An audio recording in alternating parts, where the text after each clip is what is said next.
The room was already too quiet when the insult landed, sharp, deliberate, and loud enough to split the air like glass under pressure. Ava Monroe's hand hung there, steady in the center of the boardroom, the sunlight glinting off her bracelet as if the universe wanted the whole world to remember this moment. Cameras from the investor live stream framed everything, her calm expression, the polished table, and the chairwoman's smirk that spread slow and cruel. Victoria Sloan didn't blink. She didn't hesitate. She lifted her chin, leaned back in her chair and said, "We don't shake hands with people like you." The room froze. 12 executives, 12 tailored suits, 12 expensive watches, and not one of them spoke. A few exchanged stiff glances. One man coughed, trying to swallow his discomfort. Another forced a laugh that cracked midair before dying completely. Only Ava moved, her outstretched hand lowered inch by inch. She didn't flinch, she didn't argue, she simply let the silence settle around her like armor. "Understood," she said softly, returning to her seat with a grace that made Victoria's smile tighten. But inside Ava, something quiet and lethal began to stir. This wasn't just Texas business politics. This was humiliation, live on camera, broadcast to thousands of investors across Los Angeles, New York, and beyond. Victoria thought she had staged a little spectacle, one final blow before claiming the biggest deal of her career. She thought she was proving her dominance. She had no idea she had just detonated the whole room. The boardroom on the 47th floor of Langston Tower looked like a floating glass kingdom, all skyline and steel. It was built to intimidate. It was built to make people feel small, and Victoria loved that. She thrived in spaces where one wrong word could destroy a man's legacy. But the woman across from her was not a man to be destroyed. Ava Monroe had built Monroe Capital from scratch, late nights, locked doors, hard decisions, and deals no one believed she could pull off. She had grown up in East Texas, in a house where money stretched thin and dreams stretched even thinner. Every dollar she made was earned, not inherited. Every strategy was learned, not gifted. And today's $2.4 billion merger was supposed to be her moment, the final puzzle piece, the step that shifted her from powerful to untouchable. Victoria had other plans. As the slide presentation resumed, Victoria's voice sharpened with the coldness of someone who enjoyed being feared. "No, no, no," she said, cutting off Ava's analyst. "That projection is fantasy. Monroe Capital is overestimating its capabilities again." The men chuckled. Victoria leaned forward, tapping her pen. "Aspirational numbers are charming, Miss Monroe, but they don't belong in grown-up discussions." Ava took notes. She didn't defend herself. She didn't rise to the bait. She simply watched Victoria with the calm of a surgeon deciding where to cut. She memorized every smirk, every insult, every time someone laughed a little too loudly. And when Victoria ended her monologue with, "This industry doesn't reward emotional ambition," Ava only nodded. Inside her chest, though, something clicked into place. At 3:17 p.m., the meeting took a short recess. The executives wandered out, whispering and pretending not to stare. Ava walked into the hallway, her heels tapping quietly across the marble floor. She didn't breathe deeply, she didn't sigh, she didn't show anything. She simply pulled out her phone, dialed a private number, and said 4 calm words. "Execute clause 8.3, immediately." No anger. No emotion. No explanation. Just a decision. When she re-entered the boardroom, her posture hadn't changed. She sat, she opened her notebook, she nodded at the next slide. Victoria didn't notice anything. Why would she? In her mind, she had already won. So, Victoria said casually, "Where were we?" Ava met her eyes. "At the part," she said softly, "where arrogance becomes expensive." Victoria frowned. "Excuse me." But Ava didn't answer because she didn't have to. The first phone buzzed. Then another. Then all 12 executives' phones lit up with simultaneous alerts. Red, flashing, urgent. The CFO's face drained as he scrolled through a series of emails marked critical. He swallowed hard. Chairwoman, his voice cracked. Our primary funding, it's gone. What? Victoria snapped.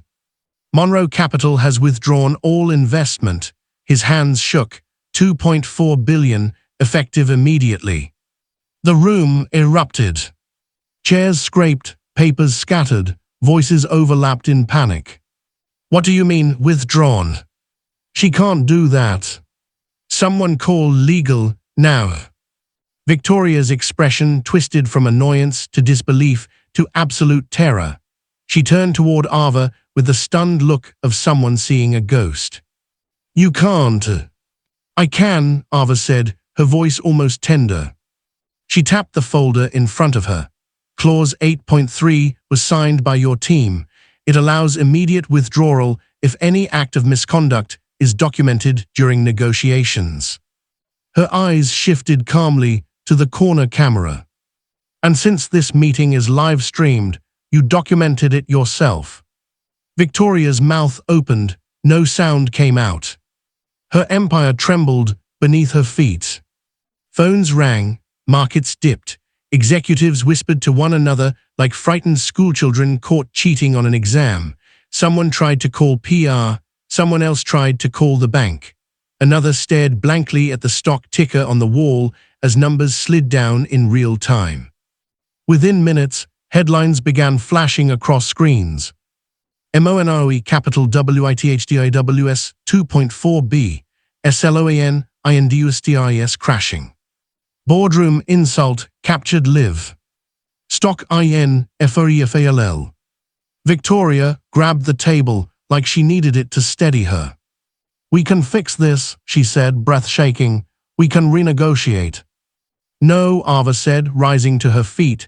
There's nothing to fix. This isn't a negotiation. It's a consequence. Victoria looked around the room, desperate. You're just going to sit there, she yelled at her board. She's destroying everything we built. One executive stared down at his hands. No, ma'am, he whispered, you did. Ava closed her portfolio with slow, deliberate grace. For future reference, she said, respect is cheaper than recovery. She walked toward the door. Her heels clicked like a countdown. But just before she left, she paused beside Victoria, close enough for only her to hear. You thought power meant control, Ava murmured. It doesn't. Power means choice, and I just made mine. A camera caught the reflection of her face in the glass as she stepped out, the face of a woman who had finally stopped shaking hands. Behind her, the empire cracked. By sunset, Sloan Industries had lost 38% of its value. By midnight, Victoria's humiliation was the headline of every Lowe's Angels financial network. They called it the handshake collapse. Ava gave no interviews. She said nothing except one written statement. Partnerships end when respect does. But this wasn't the end of the storm. This was only the first strike. Hey MY people. Before we go deeper, if you're feeling this story already, fam, don't play with it. Hit that like button, drop a comment telling me where you're watching from, and subscribe so you never miss these powerful stories we break down every week. Now let's get back to Ava, because her nightmare and her rise were just getting started. 3 days later, in a quiet Lowe's Angels penthouse overlooking the city, Ava opened an envelope she wasn't expecting. Her hands paused. Her chest tightened. Inside was a single photograph, grainy, taken in the dark, and a short handwritten message. You think you won, but you don't know what you've started. Was someone watching her or hunting her? The truth would hit harder than any collapse, and it was already on its way. Ava stared at the photograph a little longer than she meant to. It wasn't fear that gripped her first. It was confusion, followed by a slow, cold awareness sliding across her spine like someone tracing a fingertip down her back. The picture showed her stepping out of Langston Tower the day of the collapse, calm face, steady walk, sunset catching the edge of her coat. But the angle was wrong, too low, too close, too intimate. Someone had been standing behind a car, taking her photo while she walked past without noticing. And under the picture, those handwritten words. You think you won, but you don't know what you've started. Ava closed the envelope and placed it on the glass table in front of her. The city outside the penthouse glowed with Los Angeles lights, cars weaving through late-night traffic, skyscrapers shining like steel crowns, helicopters blinking red across the horizon. It was a city that saw everything and cared about nothing. She breathed out slowly. Someone was watching. Someone was angry. Someone had decided she was a threat. But Ava had been underestimated before, and if this was supposed to scare her, the sender didn't know her at all. Still, she had learned something important a long time ago in East Texas. Danger never knocks without bringing company. And this envelope felt like the first guest. When morning came, Los Angeles was already buzzing about Sloan Industries' meltdown. Financial networks replayed the clip of Victoria's insult every hour. Commentators dissected Ava's calm reaction like surgeons studying a rare phenomenon. But in Texas, the reaction was louder. Langston Tower was surrounded by reporters. Employees whispered rumors in the hallways. Investors demanded emergency meetings. And Victoria Sloan, she hadn't been seen publicly since the collapse. Some said she was hiding. Some said she was planning revenge. Some said she was preparing a lawsuit so aggressive it would shock the entire industry. Ava knew none of that really mattered. Victoria might be furious, embarrassed, even humiliated, but she wasn't stupid. She would attack, but not blind, not reckless, not without making sure the target was soft. And Ava Monroe, she had never been soft. But she also wasn't invincible, which made the envelope more dangerous than the woman who lost everything. At 10:42 a.m., Ava received a call from her top advisor, Michael Trent. His voice was tighter than usual, his words pushed forward like he was trying to outrun something. Ava, we need to talk, now. I'm listening. You're trending on every platform, he said. That boardroom clip is everywhere. Wall Street sees you as some kind of symbol. You know how volatile that is. I didn't ask for that, Ava said. You didn't have to. It took off on its own. Papers rustled on his end. And there's more. Victoria's legal team filed a motion to freeze all joint investments pending review. That was expected, Ava said. No, Michael replied. This is different. There's language in the motion I haven't seen before. Someone is gidding her. Ava frowned. Gidding her who? That's the part that worries me, Michael said. Whoever wrote this understands your contracts inside out. They've studied you. Ava paused. Her eyes slowly moved to the envelope, sitting quietly on her table. Michael, she said, her voice steady, there's something you need to see. But before she could describe the photograph, a notification popped up on her tablet. It wasn't an email. It wasn't a news alert. It was a live feed link, sent from a blocked number. Ava hesitated, then tapped it. The screen flickered once, twice, and then a video opened. A hallway. A desk lamp. Shadows moving. And then Victoria Sloan appeared on screen, packing back and forth in what looked like a hotel room. She was speaking sharply into her phone, her hair disheveled, eyes red from either crying or lack of sleep. Ava turned up the volume. I don't care, Victoria snapped. Find her, I need leverage, I need something. The voice on the other end wasn't clear, but Ava caught one sentence through the static. She isn't the one you should worry about. Victoria froze. What does that mean? The unknown voice replied, clearer now. It means someone moved against you and Miss Monroe before either of you stepped into that room. Victoria's face twisted. Who? The answer came after a long exhale. The person who signed off on clause 8.3 wasn't from my office. Ava's entire body went still. Because clause 8.3 was the trigger she pulled. And if it wasn't written by Victoria's legal team, then who had placed the weapon in her hand? The video feed ended abruptly. Ava stared at the blank screen. Someone wasn't just watching her. Someone wasn't just warning her.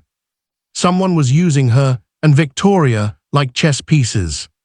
And the real game hadn't even started. Hey MY people, listen. If this story is pulling you in right now, fam, don't play with it. Drop a like if you're hooked, comment where you're watching from, and hit that subscribe button so you don't miss what happens next. Because this whole situation is about to explode in ways even Ava doesn't see coming. Now let's get back to the story. After the feed vanished, Ava didn't sit, she didn't rest. She started packing, her mind running faster than her feet. She had to think. If someone tampered with Victoria's legal documents, if someone wanted this collapse, if someone wanted Ava and Victoria to collide publicly, then this wasn't about ego or disrespect. This was about money, power, control. Ava grabbed her phone and called Michael again. Send me everything, she said. Every filing, every revision, every signature from their legal department. Ava, Michael said carefully, are you saying clause 8.3 was planted? I'm saying someone is making sure Victoria and I tear each other apart. And who benefits from that? Michael whispered. But Ava already had a name forming in her mind, a name she hadn't spoken in years. A man who knew her company's structure too well. A man who loved creating chaos and hiding behind clean hands. Before she could say it, her penthouse security system beeped. Ava looked up sharply. Someone was in the elevator. Coming up. No authorization code. She walked to the wall panel. One red dot blinked. Then another. Then another. Whoever was coming wasn't alone. A moment later, the elevator doors slid open down the hallway. Men stepped out. Dark suits. No badges. No words. Ava's pulse rose, not in fear, but in cold readiness. Who sent them, Victoria or the person in the shadows? Or someone even more dangerous? The footsteps came closer. Ava stood perfectly still, waiting. The door handle turned slowly. Then, bang! The door swung open. A familiar voice called her name. Ava, we need to talk, now. She froze. Because the person standing in her doorway wasn't a stranger. It was someone she once trusted with everything. The man standing in Ava's doorway looked almost out of place against the soft glow of her Los Angeles penthouse. He wasn't dressed like the men in suits who had stepped off the elevator. He wasn't holding a weapon, a briefcase, or even a coat. He was just standing there, breathing hard, as if he had rushed the entire way. His name was Caleb Ward. And once, years ago in East Texas, he had been Ava's closest friend, her sharpest mind, and the only person she ever trusted with her earliest business plans, long before Monroe Capital existed. Ava's voice was calm but cold. Caleb, you picked a strange time to visit. He stepped inside slowly, closing the door behind him with a soft click. I had no choice, he said. They're watching your building. Ava didn't move. Who is watching? Caleb hesitated, his jaw tightening like he was fighting with the truth. I don't know their names, he admitted, but I know what they want. Ava's eyes flicked to the hallway beyond him. The men in suits were gone. It didn't make her feel safer. Tell me why you're here, Caleb, she said, and don't waste my time. Caleb nodded, running a hand through his short, dark hair. I'm here because the collapse wasn't an accident, and it wasn't just Victoria being arrogant. Someone engineered this entire thing. Ava didn't respond. She simply waited. Caleb swallowed hard. And Ava, they're not done. He walked deeper into the penthouse, glancing nervously toward the floor-to-ceiling windows like he expected a sniper dot to appear at any second. "I'm part of the outside audit team hired 5 months ago," he said, "the ones who were supposed to vet the Sloan merger." "You weren't supposed to be anywhere near this deal," Ava said. "I know," Caleb replied, "but someone higher up pulled strings. They wanted me on it." "Why?" "So I'd see the cracks," he whispered. "So I'd see how unstable Sloan Industries was. So I'd watch you walk into a trap." Ava's expression didn't change, but her pulse pressed against her wrist. "And then?" she asked. Caleb exhaled. "And then they wanted me to make sure you triggered Clause 8.3. Ava turned slowly, her eyes narrowing with a quiet, simmering fury. "Say that again." Caleb didn't flinch. Clause 8.3 wasn't placed there for Victoria's protection. It was placed there for yours, so you'd pull out of the deal and destroy her company. Ava stepped closer. "One question, Caleb, who is they?" He shook his head. "I don't know their names. I only know the initials they use internally, RMC. Ava froze. RMC. She hadn't heard those letters in years, not since the early days when she pitched her startup to a shadowy private fund with unlimited money and no faces. They had been impressed by her intelligence, concerned about her independence, and ultimately disappointed when she refused to sell them controlling interest. The next week, their offer vanished. So did every other offer tied to them. She built Monroe Capital anyway. And now, after all these years, the letters were back. "Caleb," Ava said quietly, "are you telling me RMC set up the collapse?" "I'm telling you they set up both of you," he said. "Victoria was supposed to fall, you were supposed to rise. And then, when the dust settled, they planned to come for your company too." Ava's breath slowed. "And you helped them." Caleb closed his eyes. "I didn't know, not at first. I thought we were protecting you from a toxic partnership. But when I realized it was bigger than that, I tried to get out." He met her eyes, haunted. "They wouldn't let me." Ava walked to her table and picked up the envelope with the photograph. She held it out. "This came this morning," she said. Caleb stared at the photo like it was a ticking bomb. "Yeah," he whispered, "that's their style." Ava's voice sharpened. "What does it mean?" "It means they're moving to the next stage," he said. "The warning stage is over. The pressure stage begins now." Ava frowned. "Pressure to do what?" "To sign," Caleb said. "To sell. To merge. To surrender control of Monroe Capital." Ava laughed softly, a cold, controlled sound. "They think they can force me." "They can," Caleb whispered, "because you embarrassed a powerful family, a legacy empire, and an entire financial network in one move. That handshake collapse cost too many people too much money." Ava tilted her head. "And now they want revenge." "No," Caleb said. "They want ownership." Ava's eyes hardened like steel. "They'll never get it." Caleb stepped closer, lowering his voice. "Ava, they already started making calls. Buyers, regulators, friendly reporters. They're building a narrative that you acted with malicious intent. They want to paint you as a danger to the market." Ava's heartbeat slowed. "So they want to ruin me publicly," she said. "No," Caleb corrected. "They want to pressure you into letting them save you." Ava's jaw clenched. "And what did you say when they asked you to?"